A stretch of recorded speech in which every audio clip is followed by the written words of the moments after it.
So we are, besides being here every last Thursday of the month, we have like within the series, we have a theme that we are following. It's a very, very important thing.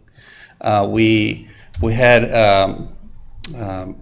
Cristiane and I had Natasha, who joined our team of meditation spiritism, and she's a healthcare professional. So she's we started, I believe, in August to talk to include mental health into our meditation spiritism program. So we started with surviving crisis. I was like past summer, I was in a crisis myself. I said it's like good time to put into practice the stuff that we learn in spiritism, right? So it's like, and it works. I mean, at the end of the day, it's what you make yourself the most of everything, right? It doesn't. It's not just having skills or having knowledge. It's how to use those tools and how you make sense in your heart. What you read here from Joana de Angelis is so connected to the theme because it's talking about heroes that are not necessarily, they don't need to be known. They're there, they're doing, and there is an amazing need of what Jesus said in the Sermon on the Mountain, that blessed are the peacemakers. And we're so in need of peacemakers. And I'm going to quote something that the Dalai Lama said about that. He said, we don't need in this world, for this world to be better, we don't need successful people. Because if you're going at the top of the pyramid of needs, you have the self actualization, you get into everything that you want to accomplish in life, and you achieve success in personal and in every ways. We don't need successful people, he says we need peacemakers, we need storytellers, we need comforters for the heart. We have responsibility towards this earth, towards the new generation. We have responsibility towards ourselves. So with that, we're going to talk about forgiveness. So we've been talking about surviving crisis for about I believe this is our fourth or fifth program on it. So it's sort of like concluding. And I brought here, see if that little, here you go, guys. When we talk about forgiveness, we have to get the whole picture into context, right? So I got this not a friend, which is according to the Merriam-Webster dictionary, about enemies, right? The need to love the enemies, but love in the sense of forgiveness. Love in the sense of knowing what you're doing rationally, not just the love that it becomes very utopic sometimes. So according to the Meridian Dictionary, an enemy is one that is antagonist to another, especially one seeking to injure, overthrow, or confound an opponent. The word enemy comes from the Latin inimicus, which means not a friend. And then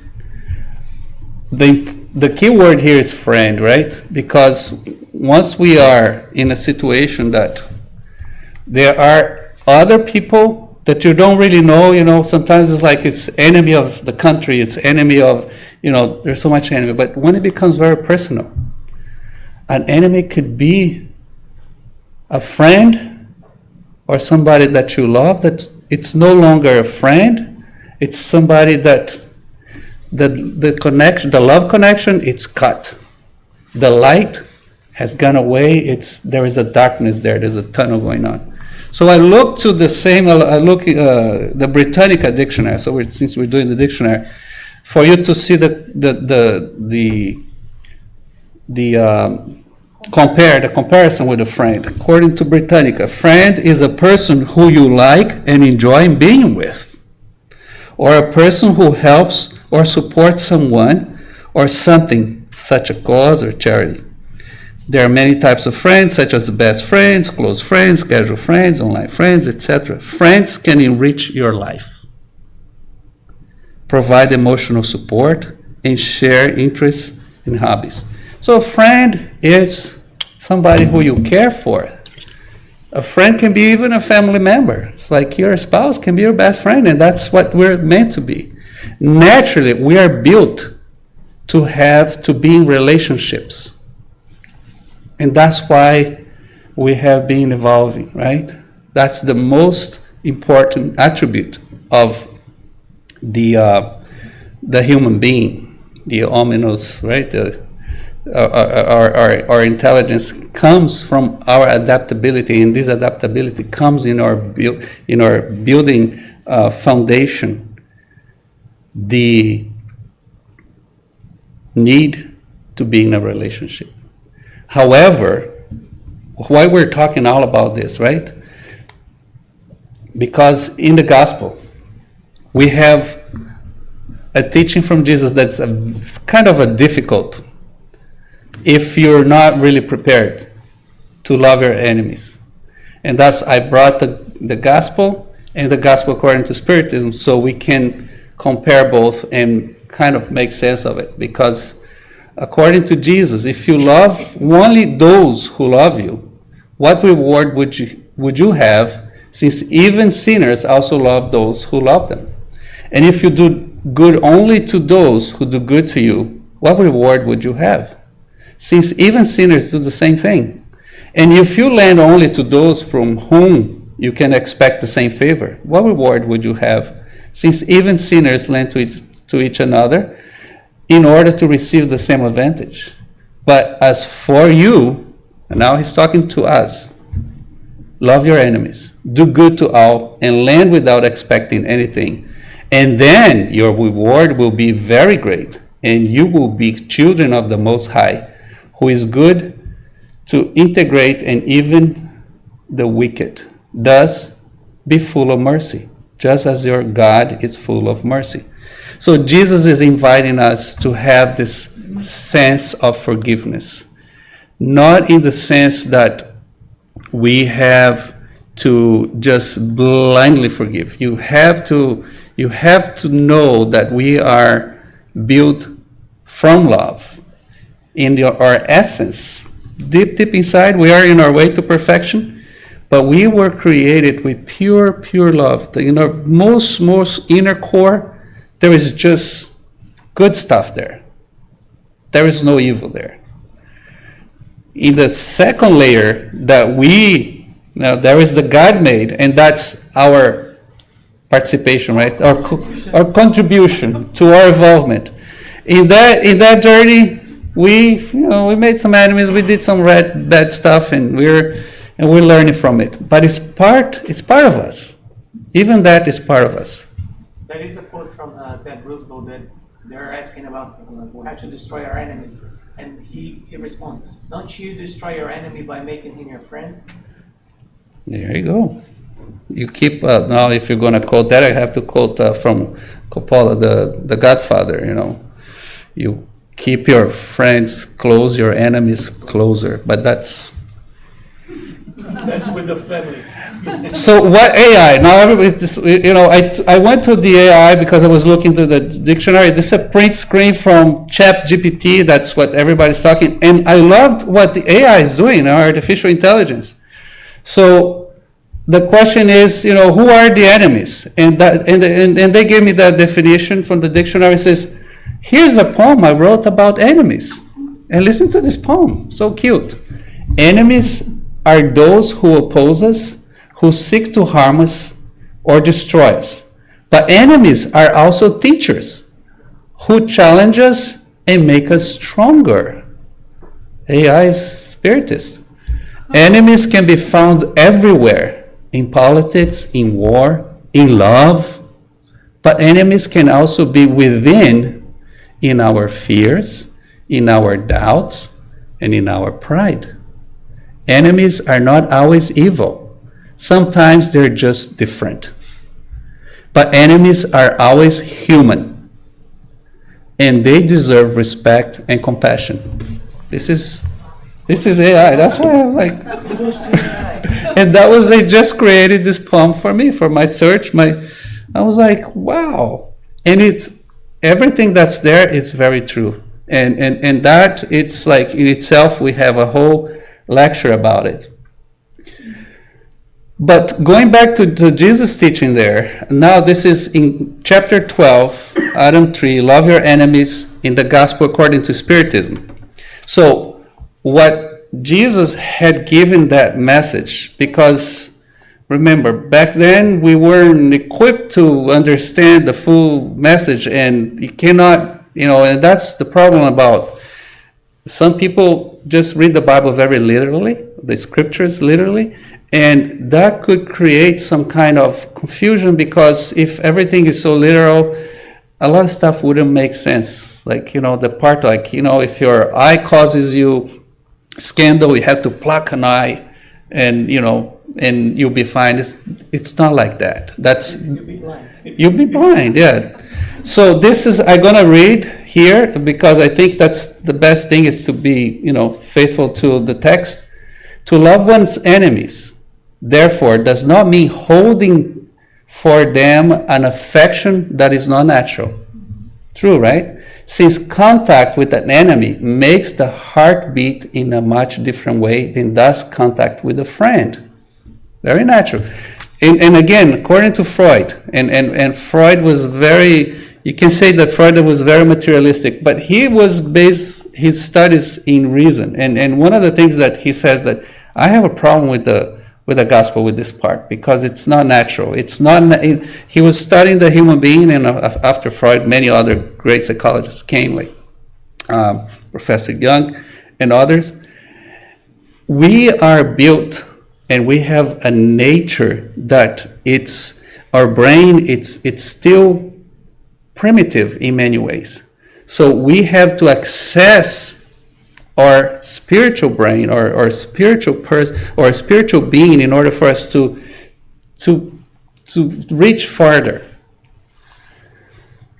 So it means holding neither hatred, rancor, nor desires for vengeance against them. It means forgiving them unconditionally and without ulterior motives for the evil they have caused us.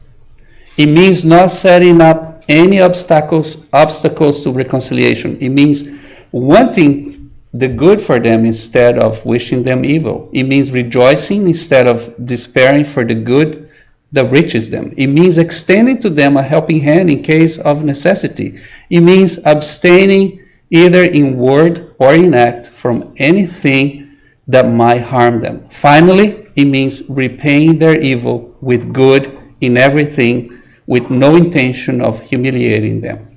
That's the gospel according to Spiritism. So it breaks down that this is the effort we have to put. Because if we are stuck and with the grudges of just the hate, if somebody hurt you, somebody caused you harm, you cannot help it. You're going to have that emotion, that feeling, and that becomes a record there in a very special place, and sometimes you reassess this and relive it, and you suffer again. So in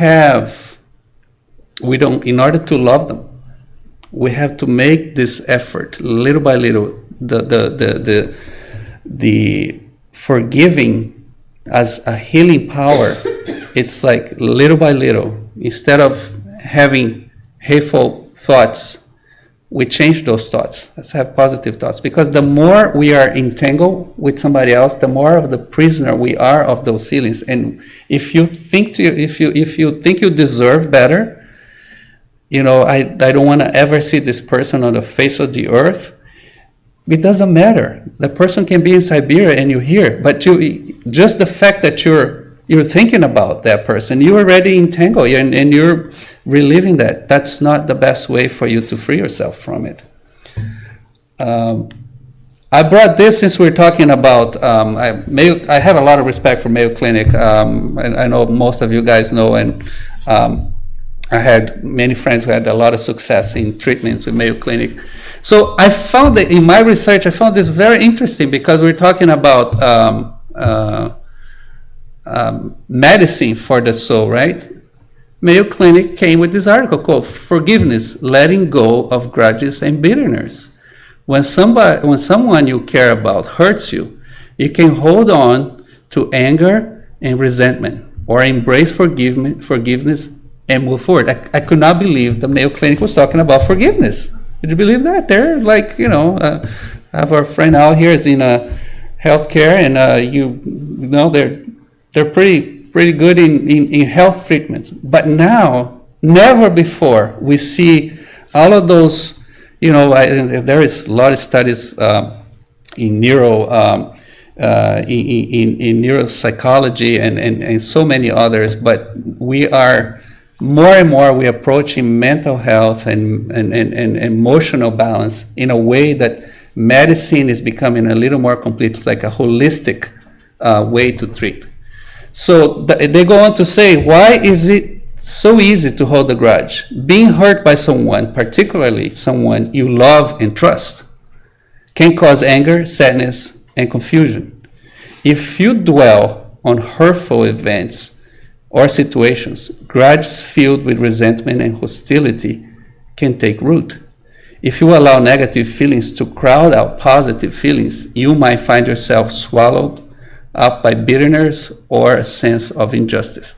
And that's pretty much the cause of our, those feelings, those emotions that we nurture.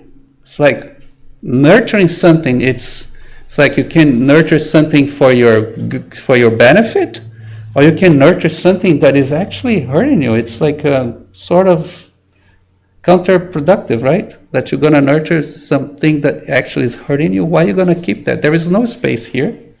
And that's what you're going to work on, right, Chris? The second part, I'm doing the part of the talk, and she's going to do the part of the meditation, and she'll make sense of everything here. What I like about, in the takeaway, before we call Chris to come here and we do the part of the meditation, this is the benefits that Mayo Clinic found. What are the benefits of forgiving someone? Letting go grudges and bitterness can make way for improved health and peace of mind. Forgiveness can lead to healthier relationships, improved mental health, less anxiety, stress, and hostility, fewer symptoms of depression, lower blood pressure, a strong immune system, improved heart health, improved self-esteem. It's all good stuff. So if we have an issue of forgiveness, we have to take to heart a little more serious. It's not just a spiritual need for us to free ourselves from those traumas, those emotions.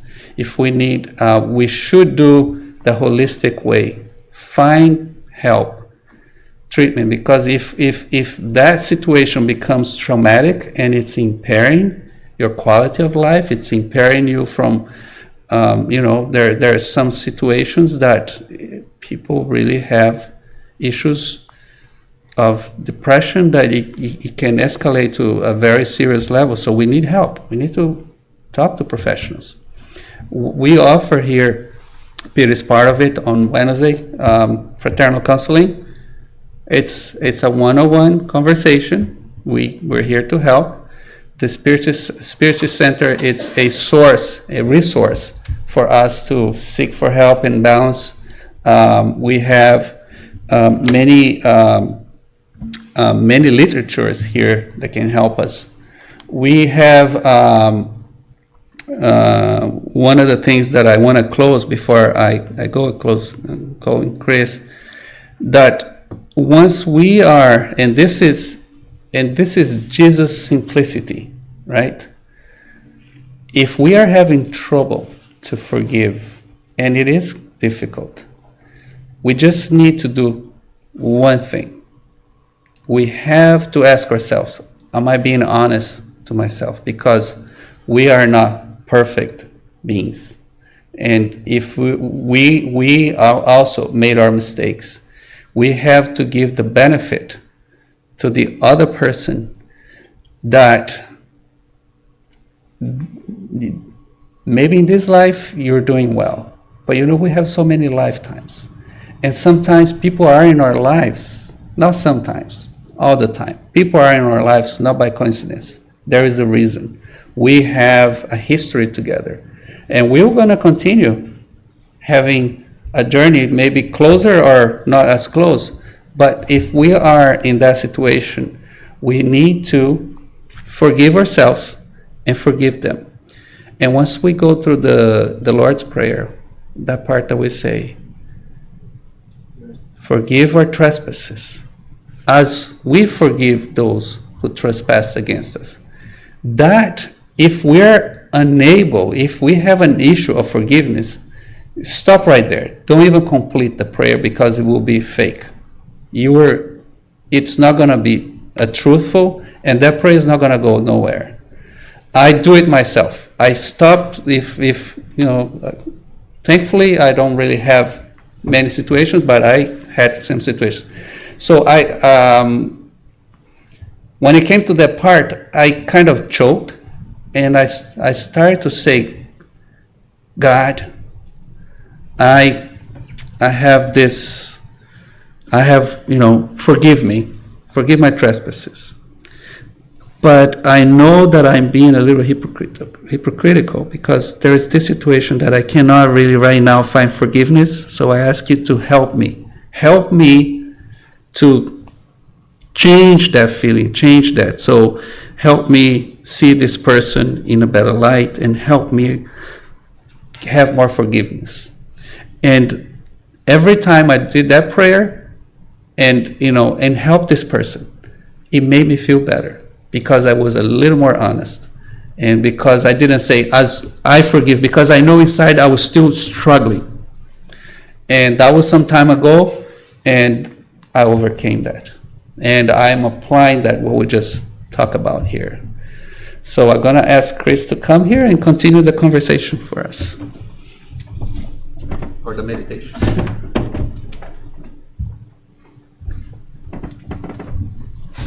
Wow, hello everybody, and what a perfect theme to talk about at the end of the year.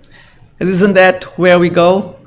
As we wrap up the year, we start taking notice of what we've done, what we haven't done, what we promised we would do, and what didn't happen. So before we go into meditation, I just want to set the tone for where we're going, which is going to be, of course, a lot of fun. Because that's always fun. Just remember, meditation is super fun. If we only give it a chance, right? In between our to-do list, we find a little time to do that. When it comes to forgiveness, how did we get here? The need to forgive. I'm just going to rewind this tape. Remember the tape that these young girls won't know what I mean, but I mean this little cassette play that you push there and you push, rewind and do it again. Or use a pen. That's right. Sometimes we use a pen. So we're going to rewind that. How did we get here to this place of needing to forgive? If we can pinpoint that, it will make things a lot clearer, and we will be able to set the tone for forgiveness better. As Valdo was saying, as Spiritism tells us all the time, we come here to learn and to teach each other, and we grow from that. Sometimes it's a painful lesson, sometimes it's a little more pleasant lesson, but the bottom line, it's always a learning curve. However, we go through learning cycles. Sometimes you get into somebody's lives or they get into your life for a time frame and then they go. A friend or a relationship or a job or an experience. it's almost like you learn what you had to learn, and then you move on to your next chapter. And that person also learned or taught you what was needed to be taught or learned, and then moves on to the next chapter of their lives. Sometimes you never see that person, that job, that situation again. And sometimes 20 years, 30 years later, you reunite. Again, cycles. We all made of cycles. So let's just think that if we can pinpoint the reason that made us be in the spot of needing to forgive, that's going to help us. So that's going to be the exercise. We're going to go to the point where, how did I get here to be in this need? I'm going to give you a hint on how to get there. I'm going to say it 3 times so we get it. To forgive is to let go of what we wanted it to be in the first place. We had an idea. Okay, I'm gonna go have this child. I'm gonna raise this child.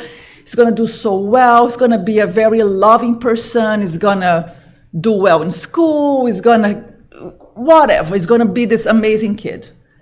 And then, as the kid starts to grow up, there's something there that is challenging you and testing you and this and that. And then the child starts hurting you. I'm going where it hurts, okay, guys? I'm talking about children. Ugh. It hurts. And it's like, how is it possible? This is the kid that I wanted to have. My dream was to be a mom, or my dream was to be a dad. And I'm doing everything I can to have this kid in my life. And we're not connecting. The guilt that takes over us. I'm not being a good mom. I'm not being a good dad. I'm not being patient enough. I'm not being positive enough. Whatever it is that takes us there. And then we start hurting each other. The kid thinks you're hurting him way more, but you also feel the hurt. And that things go back and forth, back and forth. And then you don't know when it happened. Before you know, you almost have enemies. A mom and a son, a dad and a daughter, now you're enemies. And it's like, how did I get here? Because I dreamt about that kid going the pace and the path that I had imagined in my head.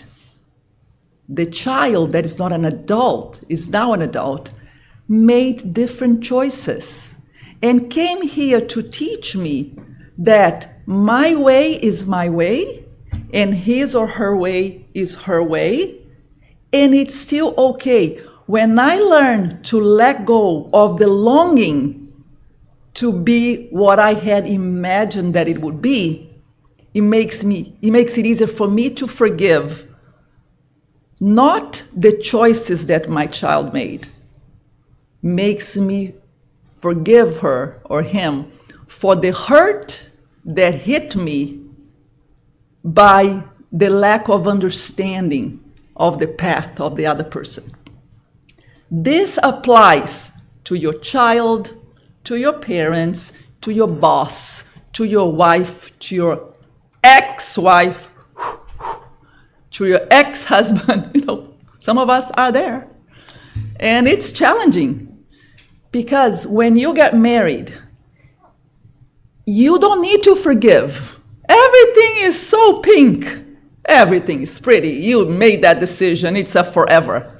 And then some way, somehow, your path doesn't add up to what you had dreamed about. And now you're starting to hurt each other. So why do I now have to forgive? Because I've been hurt so much. So I have to go back. How did I get here? My expectations from my marriage didn't add up to what I had dreamed about.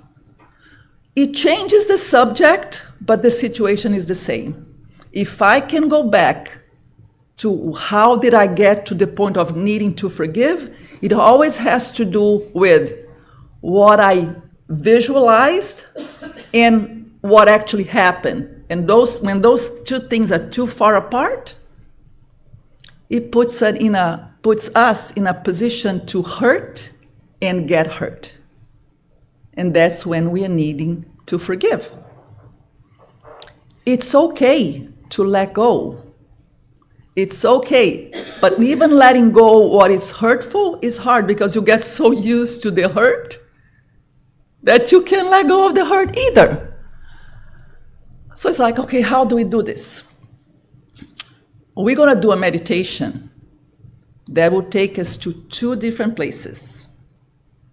First, you're going to pick a point where you need to let go of the whole situation because that is no longer possible. It could be because that person already made it clear to you that I'm not interested in getting reacquainted with you. It's already established. So the only thing left for you to do is to close that chapter in a good way. And another point that we're going to pick is the one where there is a chance for a new beginning, with new rules, with new opportunities. So do you see how I'm going to do two different things here? Some things you have to let go because it's no longer possible. Usually divorces are like that. You kind of have to wrap it up. But a disconnection maybe with your child or with your parent or with your best friend might be more of a new opportunity, a new beginning. Again, I'm generalizing. It's all, you know what you need to wrap up and what deserves a new beginning, correct? In our minds, do we all know that? We all here have at least one thing that needs to be frozen. Let it go, let it go. And one thing that deserves a new beginning. Or even if there is not a new beginning, an offer of openness for a new beginning. That's some fun? Oh, yeah. That's where we're going. Here we go. Deep breath in.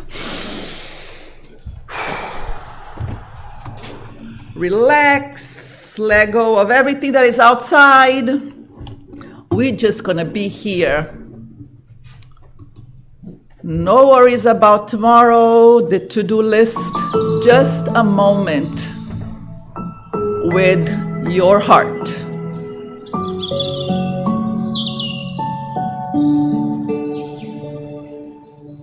I find myself shallow breathing in the dark.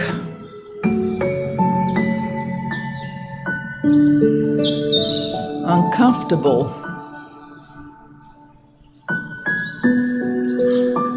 Not a fun place to be.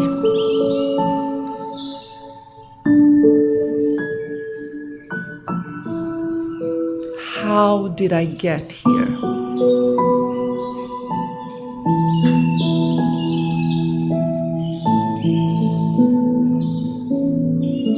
I did try my best. I used words.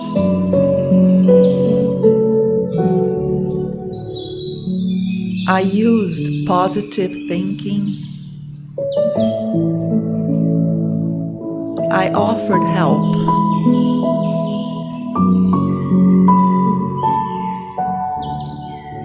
But nothing worked.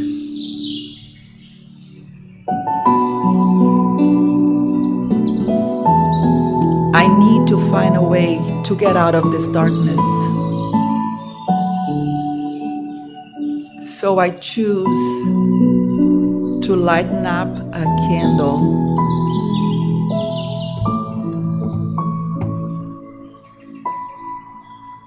I sit here by myself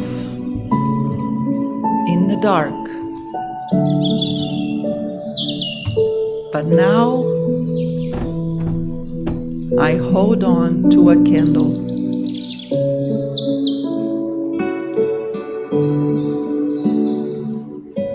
There is an aroma that comes from this candle that calms me down. I think it's lavender.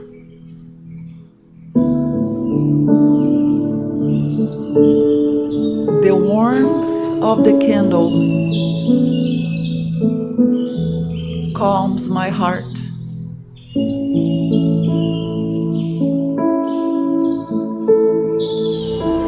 I can see my silhouette.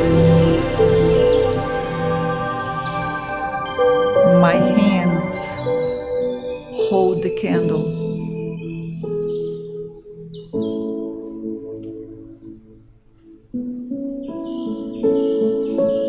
I wish things had worked out differently.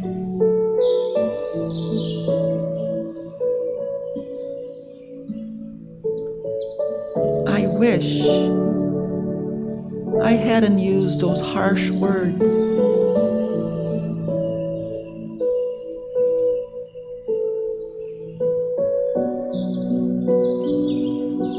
I wish I had gone for a walk instead of screaming and yelling and pointing fingers.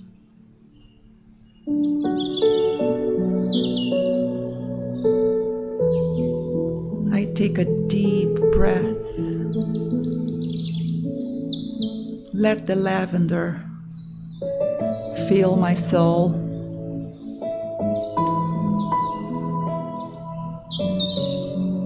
It calms me down.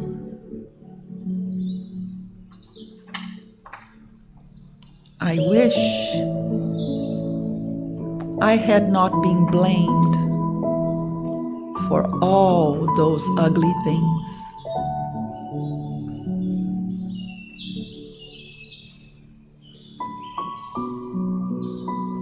I wish we had had a chance to do it differently.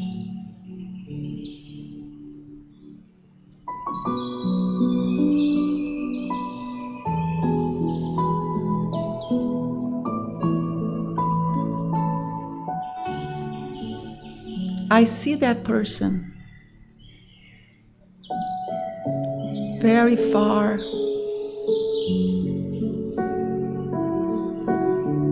not really looking at me, ready to go elsewhere.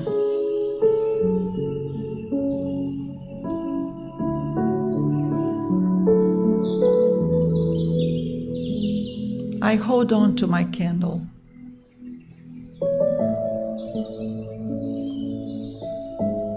And I make a new wish.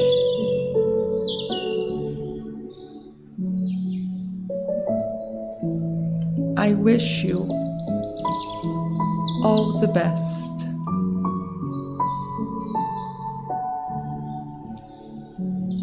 I wish you a life of new learning opportunities.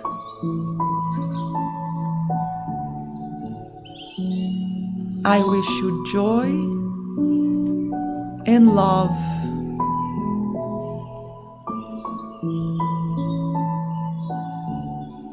I am sorry we did not work it out better.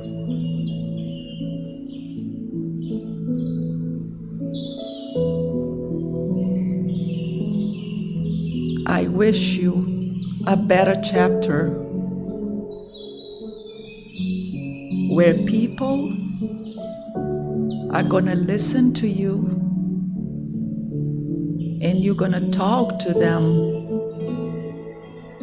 calmly and in a loving way.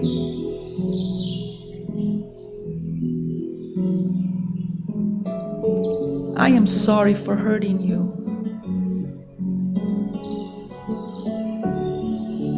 I am sorry, I hurt myself too.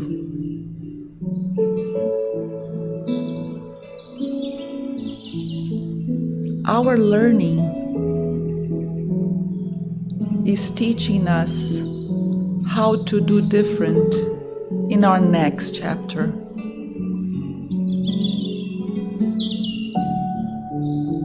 So I send a prayer to wash over you, so you can be blessed in your journey.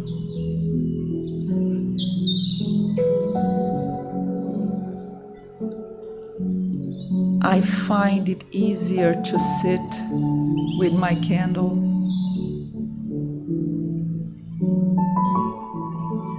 I take a deep breath.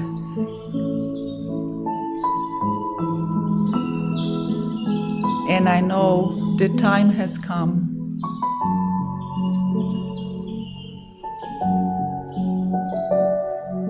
I blow out the candle.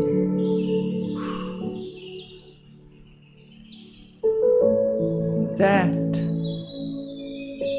is done. I will walk new paths.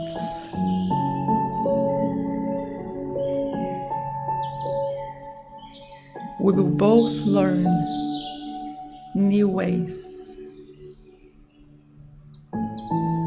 My heart is at peace.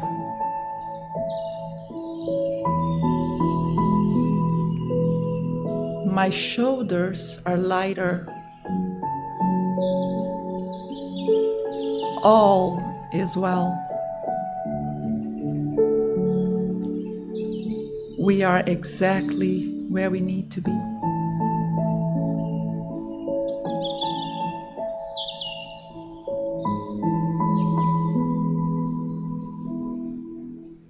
Deep breaths I take.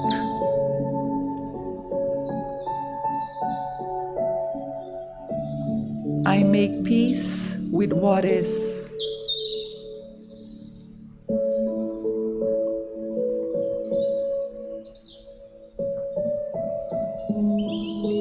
I turn around, stand tall, take a deep breath, and walk away. All is well.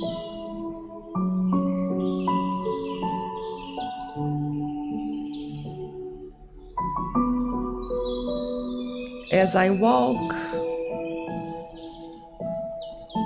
there is a tingling sensation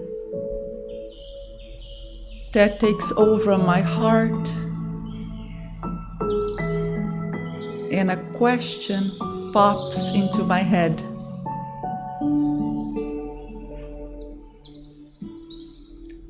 If I was able to let go of something so hard, what if I can open new possibilities for those who are still here in my life?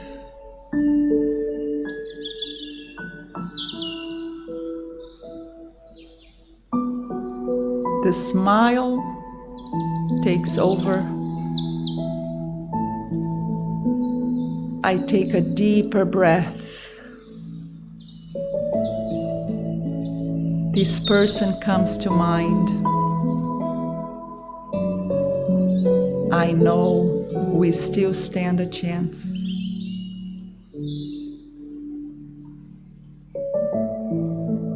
I've always wanted to reach back to that person, but I was a little worried that I wasn't going to be welcome. So I stayed. But maybe, just maybe, this is the right time.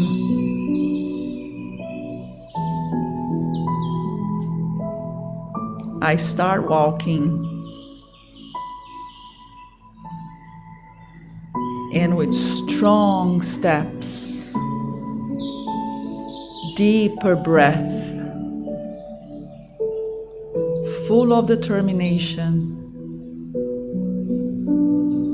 I decide to find a field of flowers. I know the flowers will help me.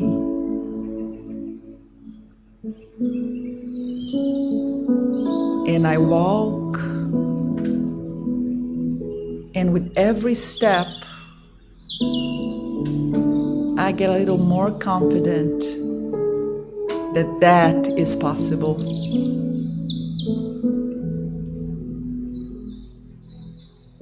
Maybe that person will listen to me this time. Will be interested in a conversation. Will accept my apologies. Will give me a second chance.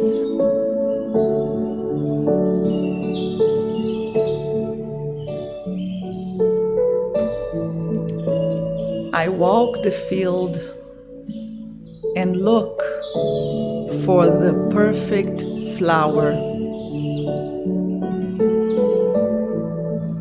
I want a flower that is strong but soft, bright colors but very inviting,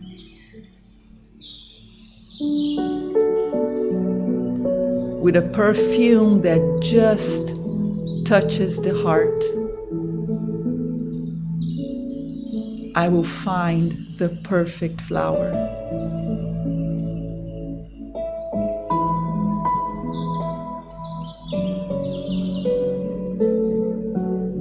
It seems like God found it before me because I can spot it. My perfect flower on a spotlight, a shower of golden light covers my perfect flower, and I walk towards it.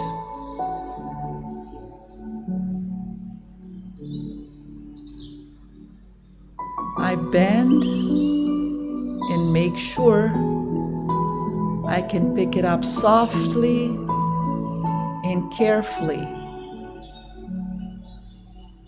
Now I have the perfect flower with all the love, all the possibilities in it.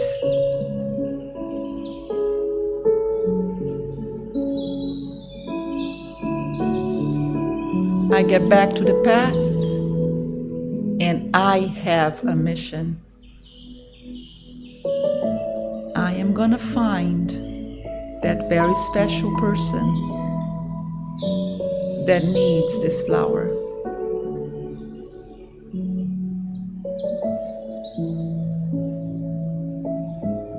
I find myself walking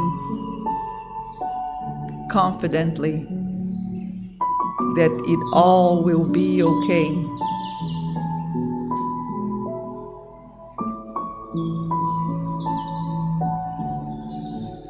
I can see that person at the very end of the road, and my heart beats a little faster. It is okay. Those butterflies in my stomach are here just to tell me I'm a little nervous because this is very important to me.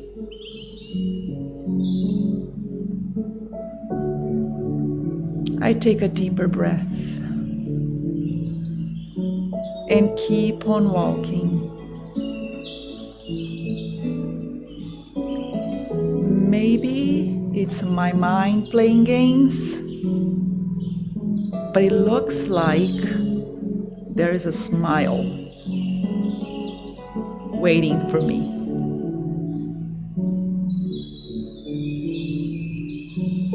I get closer and closer.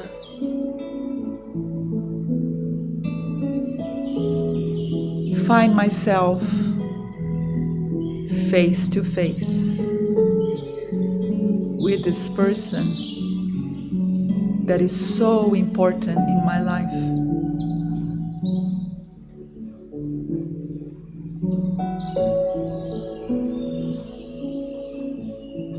The words don't come to my mouth. I knew exactly what I was going to say. In my head, I say I'm sorry.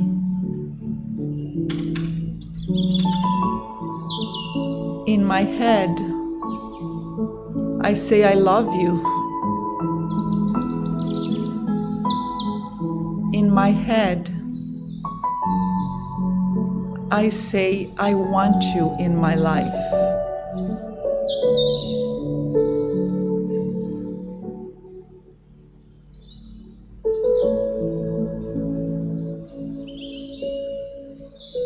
The thing is, that person already heard me. And the head is nodding, yes, I love you too. Yes, we can do this again. Yes, our path is still together. We still have things to teach each other and lots to learn from one another.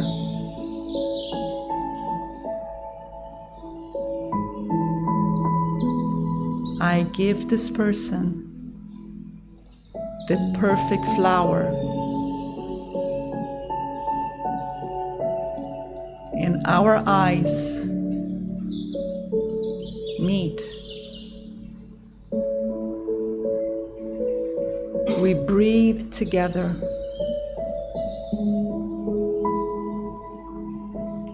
All is well. New possibilities, new beginnings, because that was then, and this is now.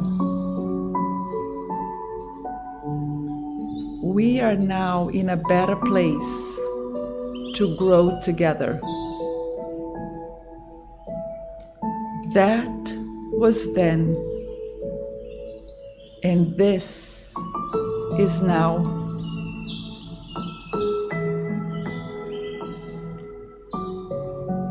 Those arms around me,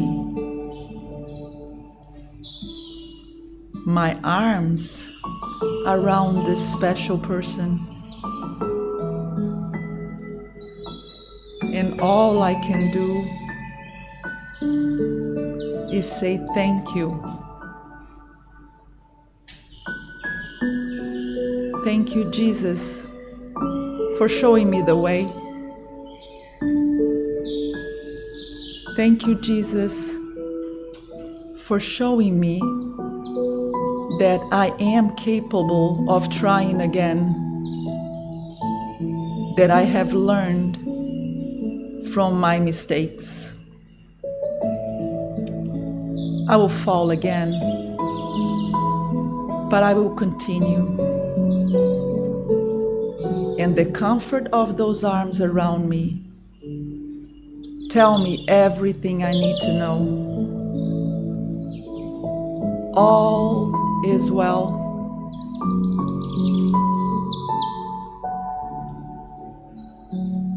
This is our new path.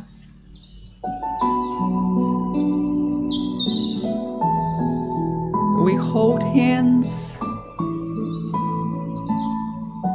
find a little corner to sit so we can digest what just happened.